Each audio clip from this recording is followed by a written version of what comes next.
Myself, Fatima Abid Khawar, granddaughter of late Badiuzzama Khawar. I'd like to welcome you all with Islamic greetings. Assalamu alaikum wa rahmatullahi wa barakatuh. أعوذ بالله من الشيطان الرجيم. بسم الله الرحمن الرحيم. اقرأ باسم ربك الذي خلق. خلق الإنسان من علق. اقرأ وربك الأكرم الذي علم بالقلم علم الإنسان ما لم يعلم.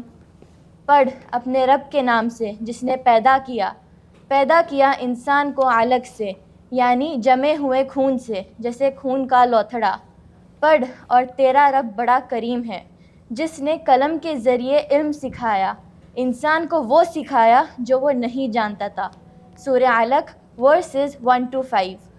اگر آپ قرآن کی تاریخ پڑھیں تو آپ کو معلوم ہوگا کہ یہی وہ 5 آیتیں ہیں جو اللہ تعالیٰ نے پیغمبر اسلام محمد صلی اللہ علیہ وسلم پر سب سے پہلے نازل کی.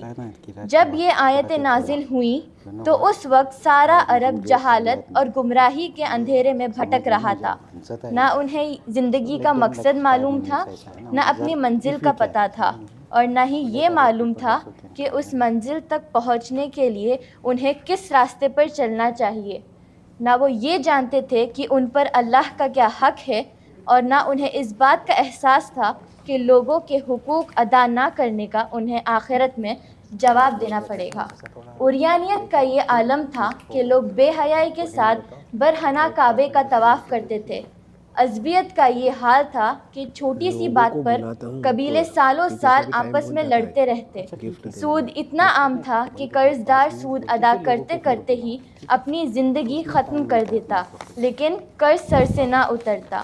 نکاح کے بندھن کی کوئی خاص اہمیت نہ تھی اور نہ ہی اس کی کوئی حد تھی. بچیوں کو ذلت اور بوجھ سمجھا جاتا تھا، بلکہ اس ذلت کے بوجھ تلے بہت سے باپ خود اپنے ہی ہاتھوں اپنی بچیوں کو عرب کے ریگستان میں دفن کر کے اپنے ہاتھ جاڑ لیتے. یہ وہ ماحول تھا جس میں پیغمبر اسلام حضرت محمد صلی اللہ علیہ وسلم پیدا ہوئے، اور اسی ماحول میں اب آپ نے اللہ کے پیغام کو لوگوں تک پہنچانے اور اس بگڑے ہوئے سماج کو بہتر بنانے کی عظیم جد و جہد کا آغاز کیا. اس سارے پس منظر کو سامنے رکھ کر سوچا جائے تو قرآن کی ان 5 آیتوں میں جو پیغام ساری انسانیت کو دیا گیا ہے وہ بالکل واضح ہو جاتی ہے. ان 5 آیتوں پر غور کرنے سے معلوم ہوتا ہے کہ انسانی سماج کے بگاڑ کی بنیادی وجہ جہالت اور علم کی کمی یا خرابی ہے. یہی وہ بنیادی سبب ہے جس کے نتیجے میں انسان کی اپنی زندگی اور اس کا سماج بربادی کا شکار ہو کر رہ جاتا ہے. لہٰذا اگر انسان کو بہتر بننا ہے اور اپنے سماج کو بہتر بنانا ہے تو اسے سب سے پہلا قدم علم کے حصول اور سماج کو علم کے زیور سے آراستہ کرنے کی طرف اٹھانا چاہیے. لیکن علم کے راستے پر چلنے والے بھی اس معاملے میں ٹھوکر کھا جاتے ہیں. وہ کائنات اور اس میں پھیلی ہوئی مخلوقات کے بارے میں زمین سے لے کر آسمان تک تحقیق کے دروازے کھولتے چلے جاتے ہیں، لیکن ان کی فکر کی پہنچ مخلوق ہی تک محدود ہو کر رہ جاتی ہے.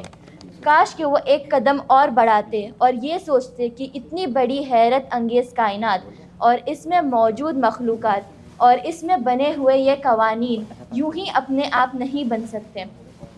جب یہ کائنات اتنی عظیم ہے تو اس کا بنانے والا کتنا عظیم ہوگا. کاش کہ وہ یہ بھی سوچے کہ اس کائنات کے بنانے والے نے تمام مخلوقات کو ایک مقصد اور ایک طرز حیات دے رکھا ہے جس کی وہ پابند ہے. وہ انسان کو بے مقصد نہیں پیدا کر سکتا اور نہ ہی اسے جینے کا طریقہ اور اصول دیے بغیر دنیا میں یوں ہی بھٹکنے کے لیے چھوڑ سکتا ہے. ضروری تھا کہ وہ انسان کے لیے اپنی طرف سے رہنمائی بھیجے تاکہ وہ اس کے پیروی کر کے دنیا اور آخرت میں کامیاب ہو سکے. قرآن کریم کے ان 5 آیتوں کا یہی پیغام ہے. ان 5 آیتوں میں اللہ تعالیٰ نے انسان پر اپنے 2 احسان جتائے ہیں. ایک تخلیق اور دوسرے تعلیم۔ اس نے انسان کو پیدا کیا اور اس کے لیے اپنی طرف سے نبیوں، رسولوں اور آسمانی کتابوں کے ذریعے تعلیم کا انتظام بھی کیا۔ اسے ایک ایسا علم دیا جس سے وہ اللہ کی رہنمائی کے بغیر حاصل نہیں کر سکتا۔ ان آیتوں میں اللہ تعالیٰ نے پڑھنے، سکھانے اور قلم کے ذریعے تعلیم دینے کا ذکر کیا تاکہ انسان علم کی اہمیت کو جانے۔ بلا شبہ آج علم کا دور ہے۔ علمی ترقیات آسمان کی بلندی کو چھو رہی ہیں، لیکن سماج پر نظر ڈالے تو دکھائی دیتا ہے کہ چیزیں ترقی کرتی جا رہی ہیں، ٹیکنالوجی بہتر سے بہتر ہوتی چلی جا رہی ہے، لیکن انسان اخلاقی اعتبار سے بربادی کے دلدل میں دھنستا چلا جا رہا ہے۔